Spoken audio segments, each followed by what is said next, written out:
in this video, we'll be talking about torque. So let's talk about the variable that represents torque first. Well, torque is just represented by tau, so next time you see tau in this video, you'll know that it stands for torque. But what is torque? Well, just like how angular velocity is the rotational equivalent of linear velocity, and angular acceleration is also the rotational equivalent of linear acceleration, torque is the rotational equivalent of force. So just like how you use in all your formulas, torque can be replaced with force. Now, what is torque? Well, let's say you have a rotational system, a circle, and you have a force going in this direction. Torque sort of measures how much this force is actually contributing to the rotation. So if you have a force applying straight in the direction of the center of mass of your wheel, well, this wheel wouldn't move. If you have a wheel and you're just pushing straight into the middle of the wheel wouldn't move. But if you have a force that's pushing at the end of the wheel, sort of like how friction pushes a wheel on a tire, this force causes it to roll. So if you pull a wheel from this direction, let's say you attach a string onto here and you pull that string in the direction of this force, the wheel would roll. And what if you had a force that's going kind of weirdly, it's kind of diagonally? Well, you can also calculate how much, let's draw it like this, you can also calculate how much this force contributes to the torque. So how do you calculate torque? Well, torque is calculated by a cross product, and that cross product is F cross R. F cross R is equal to torque. Now what is R? Well, I haven't talked about R yet, but R is this vector here, from the center of the circle to the origin point of the force. More specifically, just to the tail of the force. So if you were to draw the R vector to this force right here, then it would look like this. Now this one is a little slightly different. I technically didn't draw the force vector, right? The force vector should be within the circle, but if I were to draw the force vector, it would still look something like this. And if I were to draw the R vector in this case, then you would draw it straight to the tail of your force vector. So these R vectors point to the tails of the force vectors on this wheel. Now, although this is a cross product, you can solve for this cross product in a different way. Force, the magnitude of the force, times the magnitude of the distance between the force and the center of the wheel, multiplied by the sine of the angle between them. And this is also another way to calculate torque. But these angles are important. This theta angle has a very specific condition. Although the angle between this force vector and this R vector here looks like an obtuse angle, technically this is actually an acute angle, because when you measure the angle between vectors, you want them to be tail to tail. So if I were to move this force vector, if I were to just move it so that this force vector is shifted, sort of shifted towards the tail of the displacement, or R vector, actually it's not displacement, then the angle here would be what we use for the sine value. Now, on a side note, torque's calculation isn't only limited by a cross product. You can calculate the torque by using something called Newton's second law of rotation. So torque, well, in Newton's second law of motion, net force is equal to mass times acceleration. Well, the mass equivalent in rotation is moment of inertia, and the acceleration equivalent is angular acceleration. So you can calculate torque using Newton's second law of rotation. Now, the thing is, that topic is just a whole nother video. There's a decent bit to unpack in that, so I will have a link in the description for this video if you also need it. Now, let's quickly talk about positive or negative torques and the unit for torque. Well, the unit for torque is sort of a product of all of the units of the formula together, correct? So the unit of force is newtons, the unit of R is meters. The unit for sine is just nothing, since sine angles don't really, or angles don't really have units. We're multiplying newtons and meters together. So torque is equal to some unit of newtons times meters. Well, don't confuse this with work. Well, work is newtons times displacement, is it not? And the unit for displacement is meters. So if you multiply newtons and meters, you should get work, which is unit for joules, which is joules. But torque is not. Torque is not work. Torque's unit is just newton meters. So put a dot between it. Put a dot between it. But the unit for torque is newtons dot meters. Okay, well, how about the directionality of torque? Well, let's say you have a wheel again, and you have a force going in the direction that pulls the wheel in the counterclockwise direction. So if you were to imagine this wheel rotating, it would rotate in this direction due to this force. And this direction is the counterclockwise direction, therefore it's positive. And if you were to imagine a force going in this direction, well, it would rotate this wheel in the clockwise direction. Therefore, this torque is negative. Now, you don't have to do it like this. Just make sure you stick with one direction. So, if you were to say maybe you like setting clockwise torques as positive, well, you could do that. But just make sure you stay consistent with that throughout the entire problem. And if you were to pick positive torques for clockwise, then counterclockwise better be negative.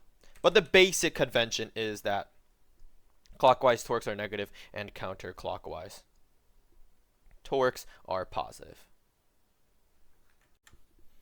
So for this problem, you have a horizontal beam of length 3 meters. So first thing I like to do is always draw out what we're doing. That helps us visualize our system a little bit better. So let's draw our horizontal beam of length 3 meters.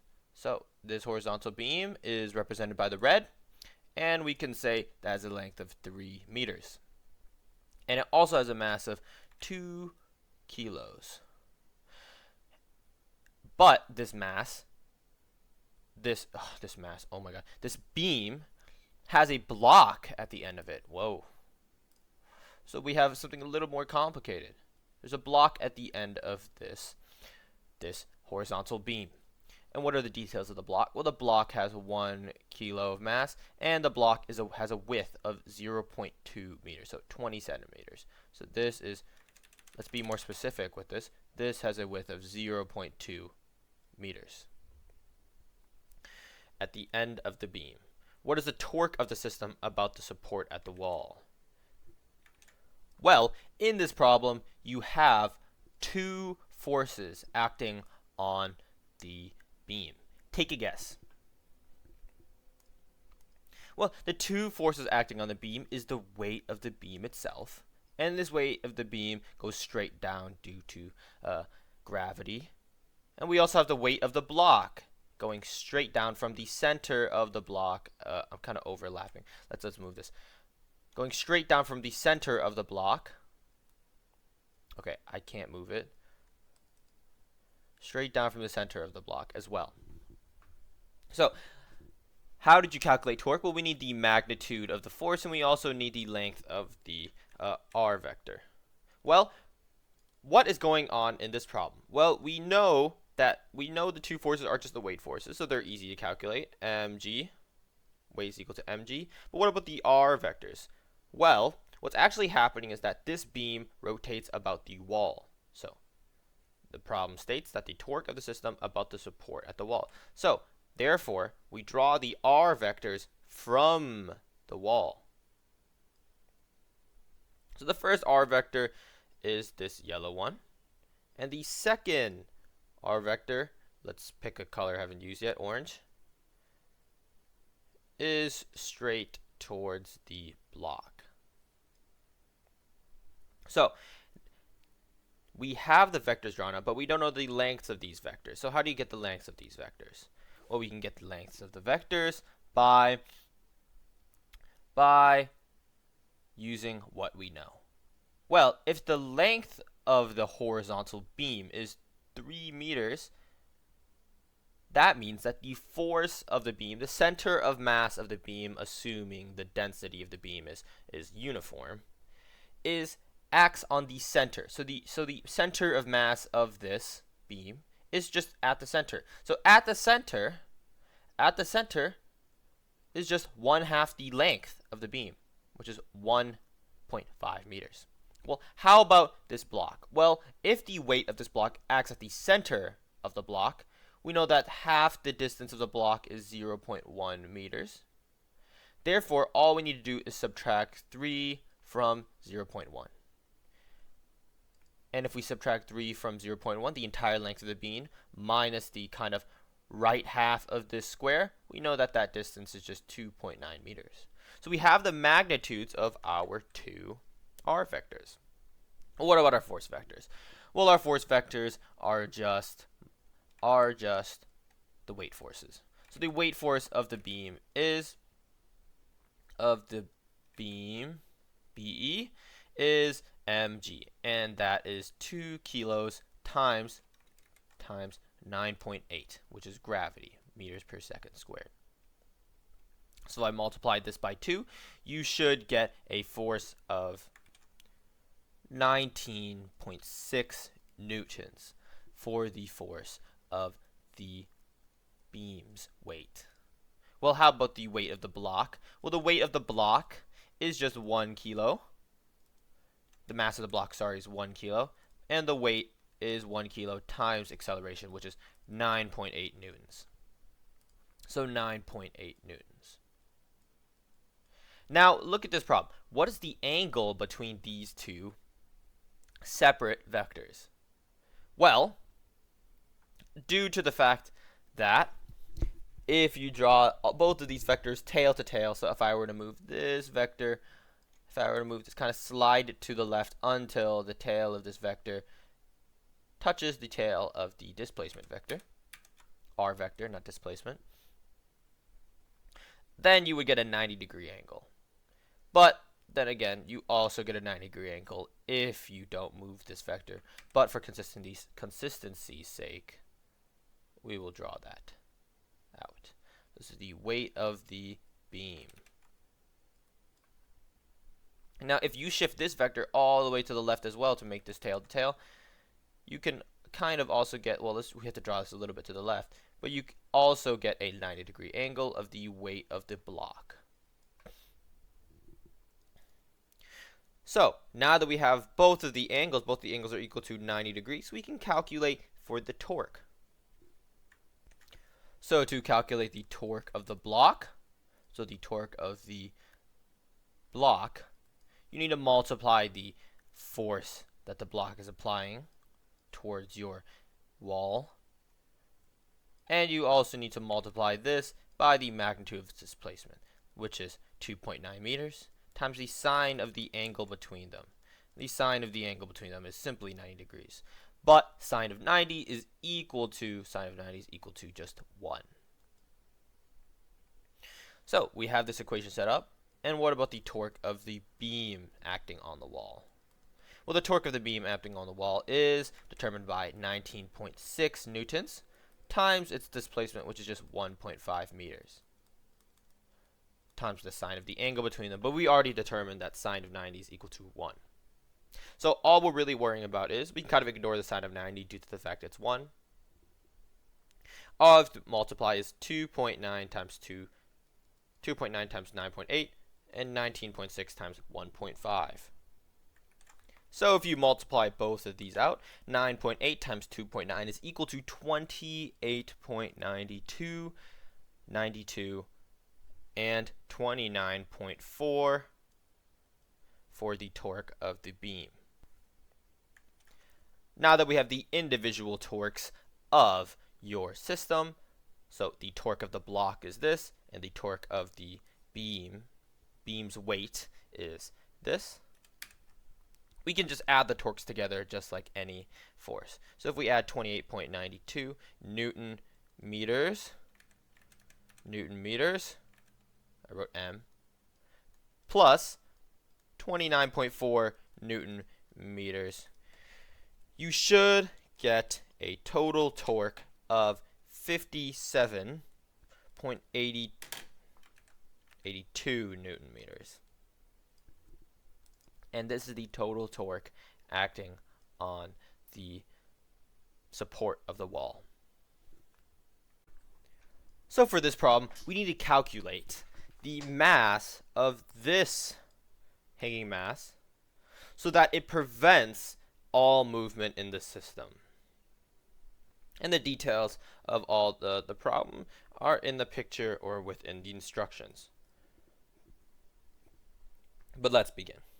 So the mass of the mass on the frictionless plane is 5 kilos. And the mass on the plane is connected to a cord that wraps around the pulley's inner radius of 20 centimeters. 20 centimeters is already our R vector, in this case, for the force of the purple block. And 30 centimeters is the torque, the R vector for the torque of your blue block. So how do you solve for this? Well, we should expect that our torque along this wheel here, okay, well I should use a different color. We should expect that the torque along this wheel is equal to 0 in total. And if the net torque is equal to 0, there is no movement.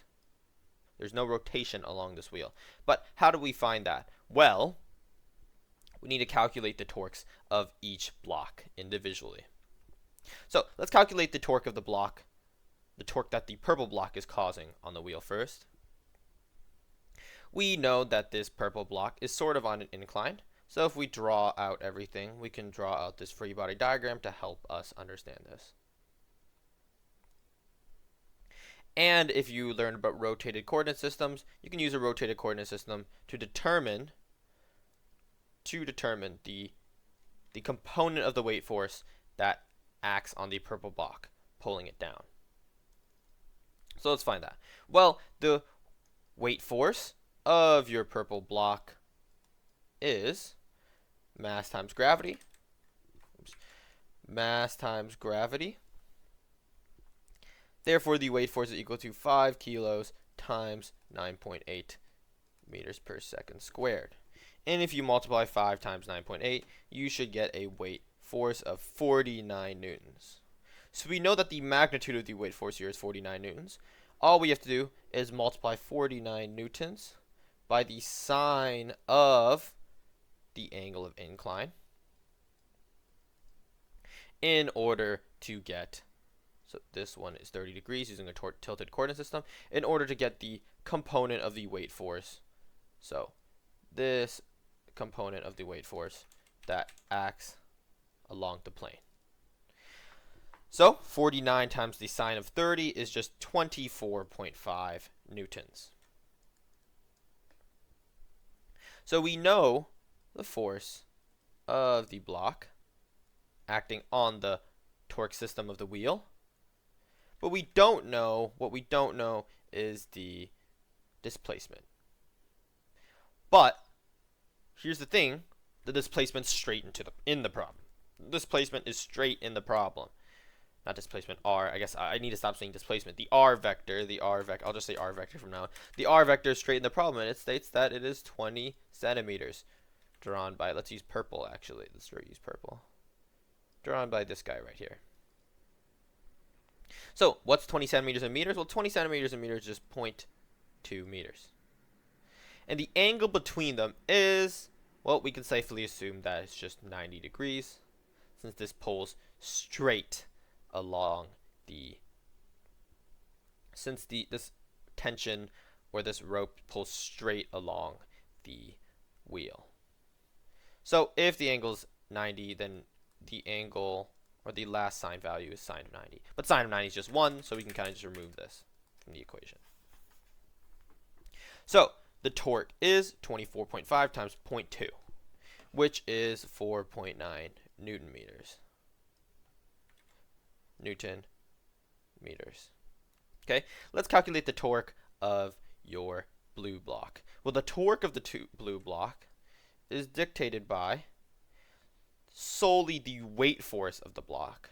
So mg times the displacement, and the displacement, okay, I need to stop saying displacement. The r vector is 30 centimeters, which is 0.3 meters. The angle between them, again, the angle between these two vectors, again, is just 90 degrees, so we can just ignore it. So if we want our net torque, to be 0, meaning there's no rotation going on inside of this wheel.